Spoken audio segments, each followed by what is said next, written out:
Bonjour à toutes, bonjour à tous, bienvenue dans cette nouvelle vidéo. On va faire le bilan de la saison 2022-2023 de l'AS Saint-Étienne. Ça y est, maintenant on est à la moitié du championnat. La 19e journée est passée, ce qui veut dire qu'on a affronté tous nos adversaires de cette saison. On peut donc faire un premier bilan, regarder ce qu'il s'est passé. L'AS Saint-Étienne pointe donc à la 18e place du championnat. Bon, ce championnat qui a été un petit peu coupé par la Coupe du Monde pendant plus d'un mois, mais depuis les Verts ont joué 4 matchs contre Annecy, contre Caen, contre Laval et contre Niort. Et c'est vrai que depuis, on peut observer du mieux, mais tout n'a pas été si simple depuis ce début de saison. D'ailleurs, même pendant les 2 victoires de Saint-Étienne, tout n'a pas été simple. Ce sont des petits scores, 1-0 seulement. Donc voilà, on va faire le bilan de cette première partie de saison. Juste avant de commencer la vidéo, n'oubliez pas de vous abonner si vous ne l'êtes pas encore. On est 1823 à l'heure où je tourne cette vidéo. On se rapproche petit à petit des 2000 abonnés. Donc voilà, n'hésitez pas vraiment à nous rejoindre. Ça me ferait extrêmement plaisir. C'est un énorme soutien pour la chaîne. Donc je vous invite tout simplement à cliquer sur le bouton s'abonner si ce n'est pas encore fait. Moi, je ne vais pas vous embêter plus longtemps. On va commencer directement par le bilan de cette première moitié de saison de Saint-Étienne.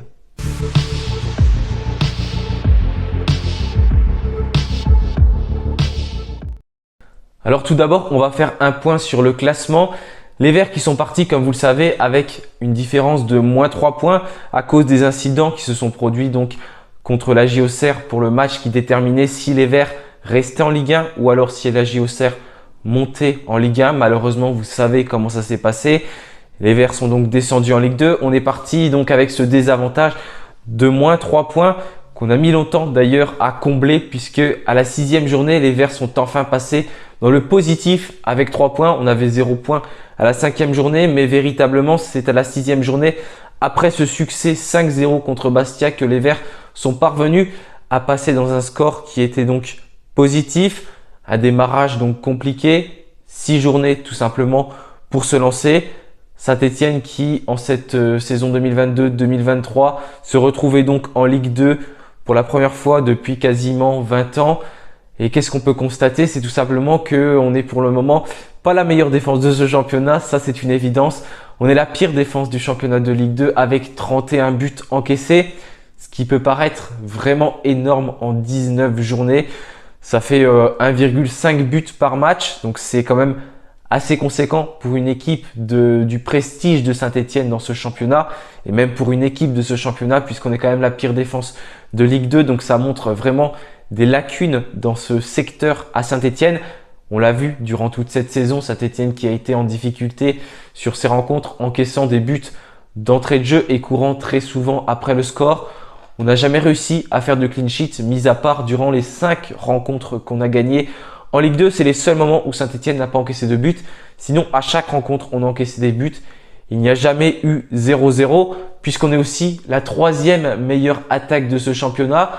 Donc voilà, on voit que c'est quand même paradoxal pour une équipe qui est très mal classée d'avoir quasiment la meilleure attaque de ce championnat. Pendant longtemps d'ailleurs, on l'a été la meilleure attaque. Depuis, on marque un petit peu moins.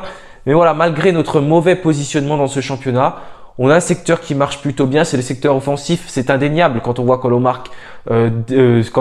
a marqué 26 buts depuis le début du championnat. Ça montre quand même qu'on est en forme et qu'on arrive tout simplement à marquer, même si on en prend beaucoup. On a quand même une attaque qui tient la route. Crasso, qui est le joueur phare de ce début de saison, 3e meilleur buteur de ce championnat avec 8 buts. C'est pareil, il l'a été pendant longtemps. Il ne faut pas oublier qu'il a marqué un quadruplé lors de la victoire 5-0 contre Bastia. Ça fait quand même un petit moment qu'il n'a pas marqué. Jean-Philippe Crasso, mais il arrive toujours à se montrer décisif. On va avoir l'occasion d'y revenir tout à l'heure. Mais c'est également le meilleur passeur de ce championnat avec 5 passes décisives depuis le début de la saison. Les joueurs qui le suivent sont assez loin. C'est tout d'abord Masson qui est parti, vous le savez, depuis au Paris FC et qui a 3 buts depuis le début du championnat. Il est au-delà de la 40e place du classement des buteurs. Donc, il y a un gouffre entre Crasso et Masson. On a également Ibrahima Wadji qui a marqué 3 buts depuis le début de la saison. Et au niveau des passes décisives, le 2e meilleur passeur de Saint-Étienne, c'est Dylan Chambaud. Donc, avec 2 passes décisives.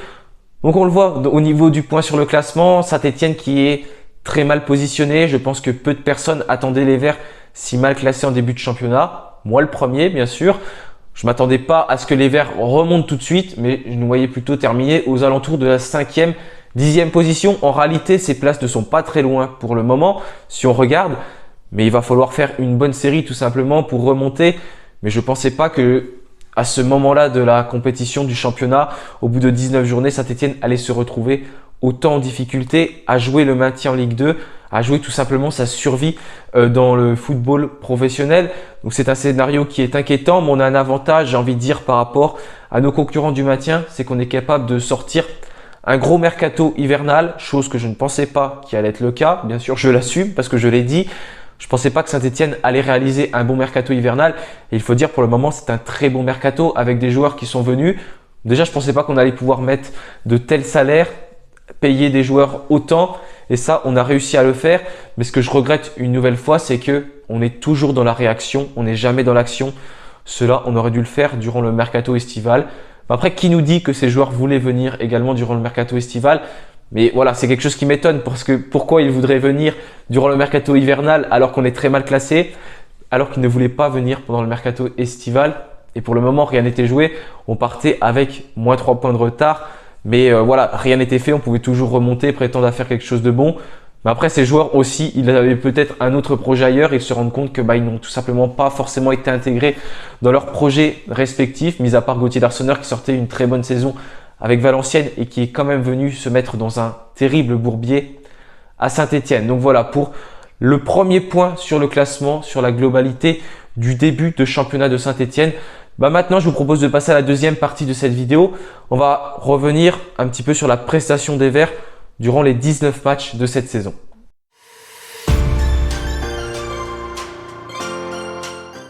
Bon, bien sûr, je ne vais pas revenir sur les 19 matchs, détailler chaque match parce que voilà, ça n'aurait aucun intérêt. Si vous voulez ça, regardez tous les débriefs. Mais en tout cas, en 19 matchs, on peut déjà se faire une première idée de comment veut jouer l'AS Saint-Etienne, de ce qui ne va pas, de ce qui va, parce qu'il y a aussi des choses qui vont quand même dans le jeu. Donc déjà, un premier point qui ne va pas, c'est au niveau des buts encaissés. On a toujours cette fâcheuse tendance à encaisser un but très rapidement, à encaisser le premier but d'ailleurs durant le match.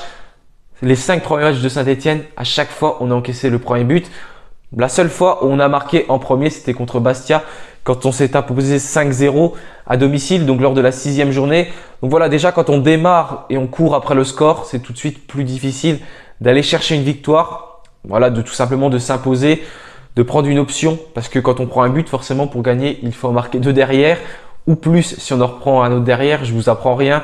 Mais déjà, voilà, courir après le score, c'est ce qui nous met en difficulté. Et ça, c'est quelque chose malheureusement qu'on a trop fait depuis le début de la saison. Si on regarde d'un point de vue statistique, Saint-Etienne, c'est 6 ouvertures du score depuis le début de la saison. Ça veut dire qu'on a encaissé 13 fois le premier but, comme je l'ai dit. On n'a jamais fait de match avec 0-0. Donc si on fait 13 plus 6, ça nous fait 19. Donc 13 fois le score, on a encaissé 13 fois, pardon, on a encaissé le premier but. Donc regardons, ça c'est intéressant. Quand on ouvre le score, c'est 5 victoires et un nul. Donc quand on a ouvert le score, Saint-Etienne n'a jamais perdu de match. Seulement un match nul. Ça c'était contre Pau, je crois de mémoire. Le match où Étienne Green a pris d'ailleurs son 2e carton rouge. Si on encaisse le premier but, accrochez-vous bien, c'est 8 défaites et 5 nuls. Donc déjà, quand Saint-Etienne encaisse un but, pour le moment, on n'a jamais réussi à renverser le match, à s'imposer. Ça, c'est logique puisque, comme je l'ai dit, à chaque fois qu'on a gagné un match depuis le début de la saison, c'est tout simplement un clean sheet à la fin. Mais voilà, déjà, ça nous montre que au niveau comptable, Saint-Etienne n'arrive pas à marquer plus d'un point si jamais on encaisse le premier but. Ça, c'est l'importance d'avoir une très bonne défense, ce qui n'est pas le cas depuis le début de la saison. Et l'importance d'avoir aussi un très bon mental. L'aspect psychologique est très important. Et je pense que quand on prend le premier but, on est un peu désemparé et on n'arrive pas tout simplement à se mettre dans le match et à marquer tout de suite pour revenir au score et tout simplement reprendre l'absence psychologique que l'on a perdu en encaissant ce premier but. Si on regarde au niveau de la possession de balle, Saint-Etienne a une possession de balle qui est plutôt stérile depuis le début de la saison. On ne laisse pas le ballon à l'adversaire. Ça, Laurent Batles l'a assez dit en conférence de presse, avec notamment le nombre de tirs cadrés qui est toujours au-dessus de nos adversaires. mais comme je l'ai montré tout à l'heure, souvent on s'incline ou on fait match nul. Mais au niveau de la possession de balle, on est à 55% de possession de balle pour nous en moyenne depuis le début de la saison. Donc sur les 19 matchs, on a globalement la possession de balle sur la rencontre. Mais si on pense un peu à tous les matchs, qu'est-ce qui se passe avec cette possession de balle? Est-ce qu'on arrive à emballer les rencontres? J'ai jamais senti un Saint-Étienne qui emballait les rencontres. Rappelez-vous, souvent, on parvient à s'ennuyer durant les matchs de Saint-Étienne. Pourquoi? Parce que la possession de balle, elle est vraiment hyper stérile. Les joueurs, c'est soit ils font des passes en retrait, soit ils font des passes vers l'avant, des passes qui ne mènent à rien parce qu'il y a trop de touches de balle. On joue vraiment assez lentement. J'ai déjà loué la qualité du jeu de Saint-Étienne en début de saison. Pourquoi? Parce que on arrivait à se trouver quand même dans des petits espaces, mais au final, on jouait trop prévisible, trop peu rapidement. Donc les autres équipes arrivaient pas forcément à nous prendre le ballon parce qu'on garde la possession de balle, mais à avoir une assise défensive, à bien se positionner. Et forcément, ça nous empêchait tout simplement d'aller plus vers l'avant et puis d'être beaucoup plus dangereux vers les buts de nos adversaires. Également, on a toujours eu du mal à passer sur les côtés. Ça, c'est le cas depuis le début de la saison. Donc voilà, globalement, on a la possession de balle. Mais ça, on joue à peu près pareil durant toutes les rencontres, qu'on joue en 5-3-2, en 4-5-1, en 4-1-4-1, en 4-4-2, ce que vous voulez. On arrive à avoir la possession de balle, mais à chaque fois, cette possession de balle est très stérile. Quand on regarde d'autres équipes de Ligue 2, regardez, je vous invite à regarder d'autres matchs, d'autres formations, notamment Le Havre. C'est des équipes qui arrivent à se projeter très très rapidement vers l'avant et qui sont dangereuses, notamment sur les contre-attaques. Et nous, c'est pas du tout le cas. Sur les contre-attaques, on n'arrive pas à être dangereux et au contraire, on est en danger sur les contre-attaques de nos adversaires parce qu'on a des gros problèmes d'organisation. Ça, je l'ai montré dans une vidéo où je montrais un peu l'analyse de quelques buts encaissés par Saint-Étienne. Mais au niveau du marquage, on est très souvent loin de notre adversaire, du joueur qui peut donc recevoir le ballon. On est toujours donc assez loin. On n'arrive pas à être au marquage correctement. On se fait prendre de vitesse. On laisse beaucoup d'espace sur les côtés. On fait des erreurs techniques. On a des erreurs d'appréciation. On manque de concentration. Donc sur les contres adverses, on est tout simplement très souvent en difficulté. On va perdre des balles au milieu de terrain et on va être quand même en difficulté défensivement, même si les joueurs sont moins nombreux parce qu'ils vont se projeter rapidement. Et on va voir un repli défensif qui va être très lent. Mais ça, c'est peu importe le dispositif que Laurent Batles met en place. C'est pareil, peu de prise de risque pour tirer. Je trouve qu'on tente pas assez notre chance de loin. D'ailleurs, depuis le début de la saison, seulement un but marqué depuis l'extérieur de la surface. C'est vraiment très peu. On tente quand même de l'extérieur de la surface, il faut le dire. Mais des fois, c'est des frappes qui sont assez désespérées parce qu'on traîne très souvent devant les cages. Et qu'est-ce qu'on fait? Eh ben, on tire parce qu'au bout d'un moment, il faut choisir quelque chose, tirer. Et puis, au final, ça n'aboutit à rien. Cette possession stérile qui a abouti donc à un tir qui ne sert à rien. Donc pour l'instant, on a un 11 qui a véritablement du mal à se dessiner. Laurent Batles qui ne fait que changer depuis le début de la saison. On n'a pas réussi à avoir vraiment une équipe type qui est alignée sur le terrain, ce qui donne des matchs très hétérogènes parce que certains joueurs n'ont pas l'habitude de véritablement jouer ensemble ou alors certains n'ont pas le niveau. Voilà, on trouve une équipe qui n'est pas pour le moment très bien en place et qui n'arrive pas à combiner, à jouer rapidement. Ça revient à ce que je disais tout à l'heure, mais ça vient aussi de pas mal de joueurs qui se sont blessés, notamment Thomas Monconduit qui s'est blessé, Dylan Chambaud. On a des joueurs qui ont été mis comme indésirables à un moment donné, Seydou Sow, Michael Nadé. On a des joueurs qui partent, qui reviennent, Namri, Gabriel Silva, Palencia, Pintor là qui vient de sortir du 11. Voilà, Mathieu Cafaro, Laurent Batles qui ne sait pas vraiment trop comment aligner ses joueurs, comment les faire jouer. Et au final, ça ne nous aide pas du tout, bien sûr, à pouvoir jouer ensemble, à pouvoir se projeter vers l'avant. C'est pour ça qu'il est important de trouver un 11 type. Et là, peut-être qu'avec ce mercato hivernal, on va réussir à le trouver. Donc voilà, ça c'est au niveau des blessures. Il y a peut-être eu une prise à la légère de ce championnat de Ligue 2, même si je n'en suis pas sûr. L'équipe a totalement changé depuis l'année dernière avec tous ses départs, toutes ses arrivées. Forcément, il a fallu changer des choses. On ne pouvait pas continuer avec les joueurs de l'année dernière, notamment au niveau des salaires, au niveau de ce qu'il s'est passé. Tout le monde voulait un peu partir. Il y avait beaucoup de fins de contrat. Il fallait construire un nouveau projet. Et on peut constater donc que pour l'instant, ça a eu du mal à prendre. Mais j'ai trouvé des joueurs qui ne mettaient pas assez d'intensité, assez d'agressivité, ce qui était différent notamment contre Niort. Donc ça, j'ai l'impression que ça témoigne un peu d'une prise à la légère du championnat. Ce n'est peut-être pas le cas, c'est peut-être tout simplement une peur, une appréhension de jouer à Saint-Étienne, mais on peut l'interpréter de plusieurs façons. 41 joueurs utilisés depuis le début de la saison, c'est tout simplement énorme. 5 gardiens également qui ont tourné. Ça montre voilà toute cette instabilité dans le dispositif de Saint-Étienne, dans le fait que Laurent Batles ne sait pas vraiment comment jouer, comment aligner ses joueurs. Pour l'instant, s'il y a quelque chose qui a peut-être marché, c'est le milieu de terrain depuis le début de la saison. Bon, il a marché. Tout le monde n'a pas été forcément en forme en même temps, mais on a toujours eu un joueur qui s'est un petit peu distingué, soit Victor Lobry, soit Bouchouari, soit Thomas Monconduit, soit Louis Mouton, qui a réalisé également de bons matchs et qui est un petit peu sorti du 11 de Laurent Batles également, mais c'est peut-être le seul joueur qui avait cette capacité à voir le jeu vers l'avant, à retrouver ses partenaires. Là, on a Naïmen Mouefek qui parvient à intégrer très bien ce milieu de terrain et qui se montre de plus en plus bon. En tout cas, c'est ce milieu de terrain pour l'instant qui semble un petit peu se distinguer avec quelques individualités. J'espère qu'on va réussir à trouver ce collectif au milieu de terrain. Pour l'instant, on a une paire qui a l'air de bien fonctionner sur les derniers matchs entre Benjamin Bouchouari et Imen Mouefek. Je demande à voir, j'espère que cela va continuer. Mais en tout cas, voilà pour le milieu de terrain de Saint-Étienne.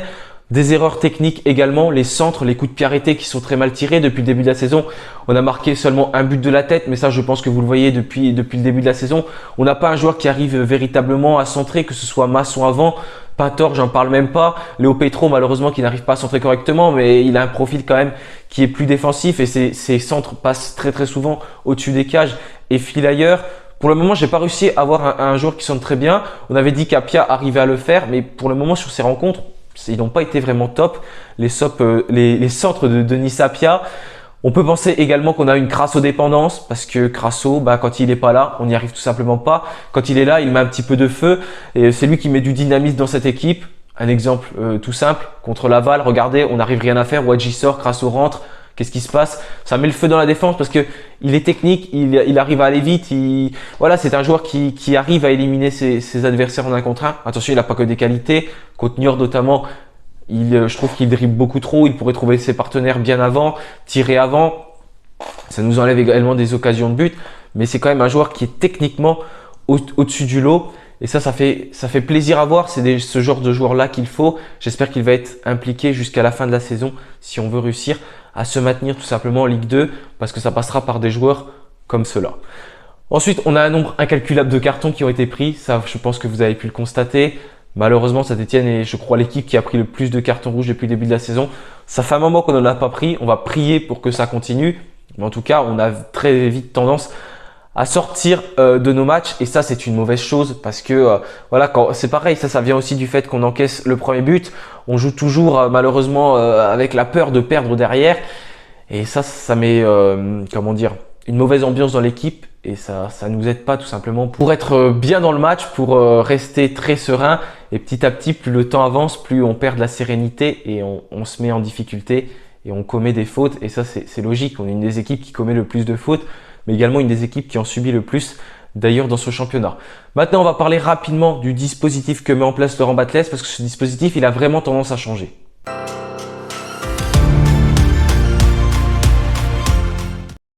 Donc au niveau du dispositif, on a fait 10 compositions avec une défense à 5 et 9 avec une défense à 4 depuis le début de la saison.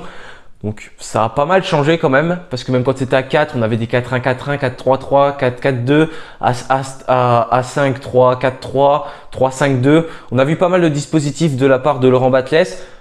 On sait que c'est son dispositif favori, le 3-5-2, 3-4-3. C'est ce qu'il faisait du côté de 3. Il a essayé d'installer ça en début de saison, notamment face à Dijon. On a perdu 2-1. Ça n'a pas fonctionné. Et en attendant la fin du mercato, il est repassé sur une défense à 4 avec un 4-3-3 durant 3 rencontres avant de repasser à une défense à 5 pendant 9 matchs consécutifs, sauf lors de la défaite contre le Paris FC où il était resté à une défense à 4. Et ensuite, après la défaite contre Metz sur le score de 3-2 le 7 novembre dernier, Laurent Batles est passé sur un 4-1-4-1 et un 4-4-2 contre Niort lors de la dernière rencontre. Donc ce dispositif, il a pas mal changé, il n'a jamais véritablement apporté satisfaction.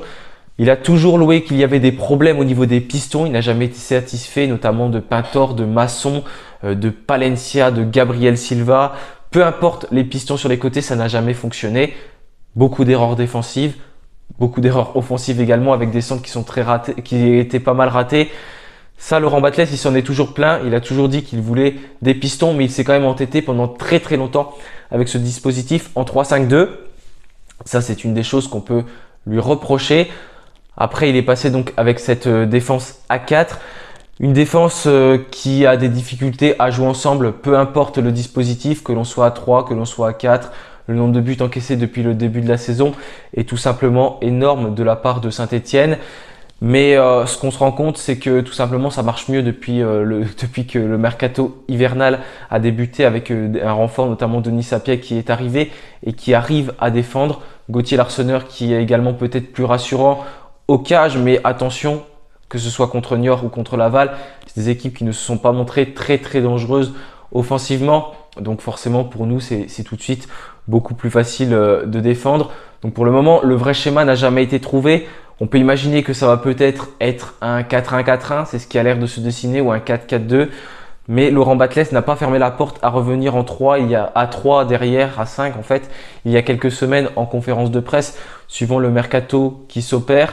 On va voir comment ça va se passer avec Nkunku également qui va peut-être jouer sur le côté gauche. Et là, on pourrait peut-être imaginer qu'une défense à 5 va revenir pour Laurent Batles. Donc voilà, il a pas mal changé de dispositif depuis le début de la saison. Mais pour l'instant, il peine vraiment à trouver les arguments, à trouver le bon dispositif, notamment sur les côtés. C'est là qu'il y a un vrai problème du côté de Saint-Étienne. Et la défense également qui avait tendance surtout à se marcher dessus quand on jouait à 3. Mais là, on a une charnière Briançon-Sceaux qui a l'air de pas mal émerger. Est-ce que Léo Petro va être réintégré dans cette charnière? On va peut-être pouvoir le constater plus tard. Mais pour l'instant, on semble se dessiner vers un dispositif en 4-1-4-1 ou en 4-4-2. Je voulais passer à une troisième partie de la vidéo en parlant du coach de Saint-Étienne, Laurent Batles.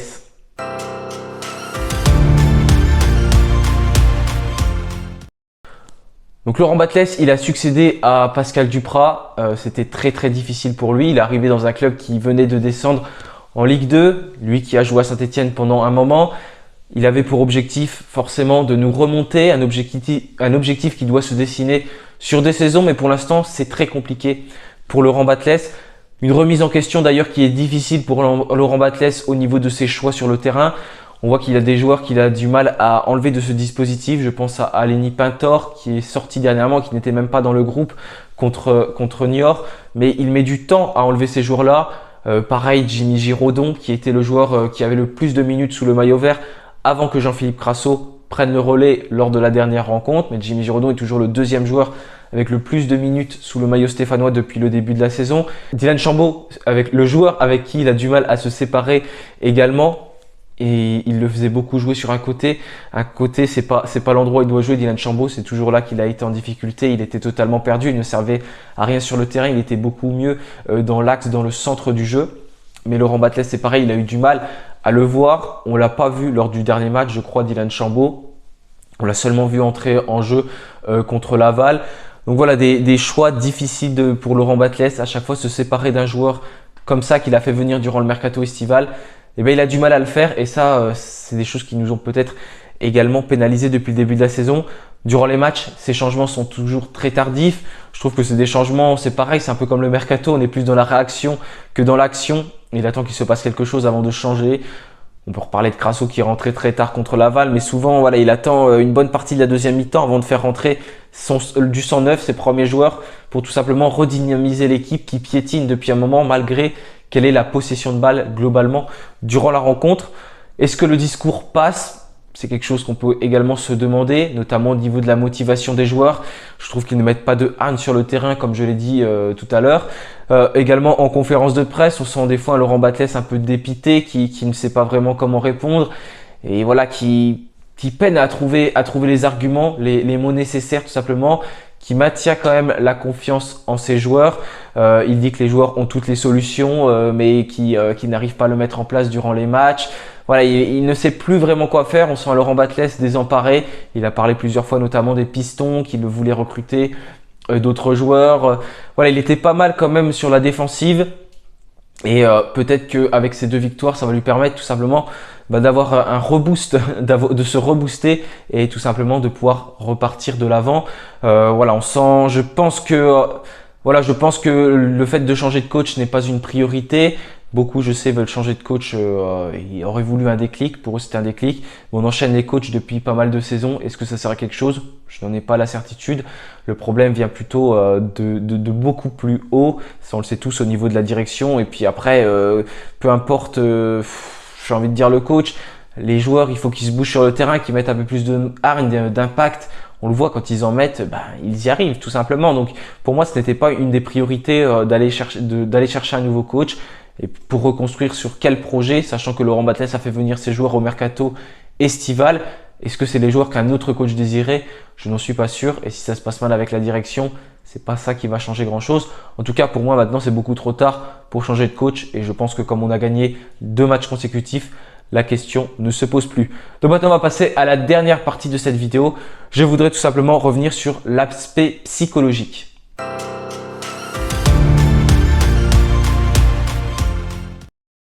On le sait, c'est toujours difficile de courir après le score. Ça, c'est ce que Saint-Etienne a fait depuis le début de la saison. Et forcément, ça psychologiquement, c'est difficile puisqu'on n'est jamais dans la mentalité vainqueur, warrior, à part sur quelques matchs.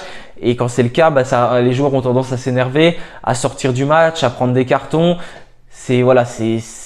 Pour gagner un match, tout simplement, il faut être dedans dès le début de la rencontre. Et on a souvent tendance à être mal placé, à laisser trop d'opportunités à nos adversaires et des opportunités très très faciles. Et voilà, on est très en difficulté pendant toute la rencontre parce qu'il faut tout simplement remonter ce score, chose qu'on n'a jamais réussi à faire pour s'imposer derrière. Ça montre que psychologiquement, ça peut être quelque chose qui atteint les joueurs. Pas de série qui permet pour l'instant de se mettre dedans. On n'a jamais réussi à enchaîner plus de 2 victoires consécutives. Là, on est sur une série de 2 matchs, mais c'est la première fois depuis le début de la saison. Est-ce que ça va lancer quelque chose? Il faut l'espérer parce que tout simplement pour construire quelque chose, un projet, pour partir sur une bonne dynamique, il faut enchaîner des bonnes prestations, il faut enchaîner des victoires et c'est peut-être ce qui peut faire également tourner la chance de notre côté. Et là, je suis bien content parce qu'on a 2 victoires consécutives. Espérons que contre Sochaux, ce soit également le cas. Et je pense qu'il y a aussi quelque chose qui joue sur cet aspect psychologique. C'est les entraînements à huis clos. Pourquoi? Parce qu'un entraînement à huis clos, ça ne permet pas de rencontrer les supporters et c'est quelque chose pour moi qui est important. Il faut que tout le monde puisse se parler, tout le monde puisse se rencontrer, que ce soit les joueurs, les supporters. On a tous besoin de parler, de communiquer. Ça fait sortir tout le monde de sa bulle. Et en plus, il y a eu les matchs à huis clos avant, donc il y a le boycott. Donc ça fait que les joueurs sont peu confrontés aux supporters. Et pour moi, c'est quelque chose qui est important, tout simplement dans un club comme Saint-Etienne où les supporters sont nombreux, sont présents et adorent leur équipe, peu importe ce qu'il se passe, adorent le club. Donc voilà, pour avoir plein d'ondes positives, je pense qu'il serait très important de faire jouer tout le monde ensemble. Donc voilà pour mon bilan de cette première partie de saison. N'hésitez pas à me dire ce que vous en avez pensé, ce que vous feriez comme bilan tout simplement. Est-ce qu'il y a des choses où vous êtes d'accord, pas d'accord avec moi? J'attends tous vos avis en commentaire. Merci à tous d'avoir regardé cette vidéo. Je vous souhaite un bon week-end et puis allez les Verts. Salut à tous.